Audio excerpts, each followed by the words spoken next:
Chandbali block Madhopur panchayat में बन्यांचल परिदर्शन बेले स्थानीय विधायकों को घेरीगले विपन्न। विधायक व्योमकेश राय को स्थानीय बन्या विपन्न निजर असंतोष झाड़ा सहित घेरी जाइए, जार एकाधिक भिडियो एवं भाइराल होबार लगी। माधवपुर ग्रामवासी कहवा कथा बन्या विपन्न माने दीर्घ दिन है खाद्य पानीय जल सहित यातायात और अन्य मौलिक समस्या भोगुंट। एने विधायकों को अवगत करते किंतु विधायक बन्या पानी में बुलिले कौन हेबो बोली कही विपन्न को अणदेखा करुले, जहां नहीं बन्या विपन्न माने असंतोष प्रकाश करते। फल किसी समय विधायक और बन्या विपन्न मध्य कथा कटाकटी होतिबार भाइराल भिडियो स्पष्ट बारी होउछि। संपर्क में चांदबाली विधायकों कौन प्रतिक्रिया जाए मिल पारि नहीं।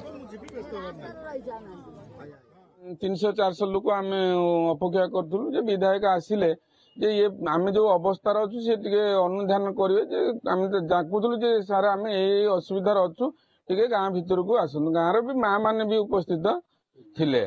सेठू से विधायक कहते ये मु तुम तो गड़ुच मु पुणी गड़मी कौन गड़े कौन दीटा हम से पानी की जे तुम गड़ुच आम कौन जीव से पानी मु कौन गले दीटा हम। तापर भी सेठी पिला आमर कहते तुम एमती कौन कह आम सबुदिन रोच आम तुम डाकुच आम कौ अवस्थार अच्छु।